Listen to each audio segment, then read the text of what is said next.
బాబు మీ పేరేంటి? మీది ఏ నియోజకవర్గం? ఇక్కడ నియోజకవర్గ పరిస్థితులు ఎలా ఉన్నాయి? ఇక్కడ ఎమ్మెల్యే క్యాండిడేట్ ఎవరు? ఏంటి? సార్ చెప్పగలరా వివరంగా? నా పేరు దుర్గాప్రసాద్ అండి.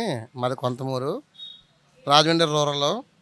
ఇక్కడ ఇప్పుడున్న పరిస్థితిని బట్టి చూస్తే ఇదివరకు ఇక్కడ తెలుగుదేశానికి ఒక అడ్డగా మారింది. ఇది ఏంటంటే బుచ్చి చౌదరి గారు చాలా చాకచక్యంగా కొన్ని ఓటర్లను నిలబెట్టుకోవడం వల్ల ఈ పరిస్థితి వచ్చింది. ఇప్పుడు ఆ పరిస్థితి లేదు.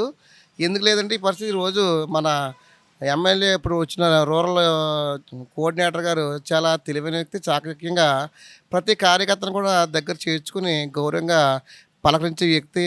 ఆయన వల్ల ఇప్పుడు ఈరోజు కొంచెం ఈరోజు మనకి ఇక్కడ వైఎస్ఆర్సీపీ నెగ్గడానికి ఒక అవకాశం ఉంది.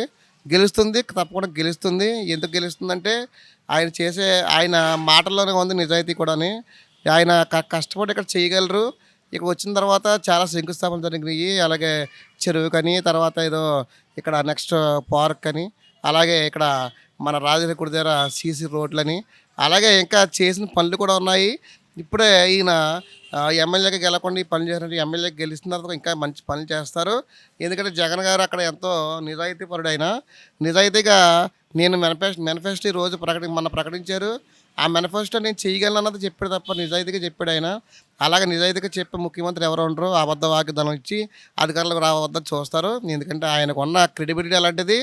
ఆయన వల్ల మాకు కూడా కొంచెం గర్వంగా ఉంది. మేము ఒక రకంగా చెప్పాలి, కార్యకర్తలం కాదు, మేము ఆయన భక్తులు మేము. అలాగే మన వేణుగోపాల్ గారు కూడా ఇక్కడ మన అభివృద్ధి పరిచి మనందరినీ ఒక స్థాయిలో నిలబెడతారని కోరుకుంటున్నాము. అలాగే మా ఇక్కడ వాటర్ సమస్య కూడా తీరింది. వాటర్ సమస్య కూడా పెద్ద ప్రాబ్లం లేదు. అలాగే ఆయన వెనకాల మేము వెన్నంటూ నడిపించి మేము ఆయన గెలిపించుకుంటాము. అలాంటి వ్యక్తి మాకు అవసరము. అది నేను ఈ విషయంగా చెప్పుకోదలుచుకుంటున్నాను.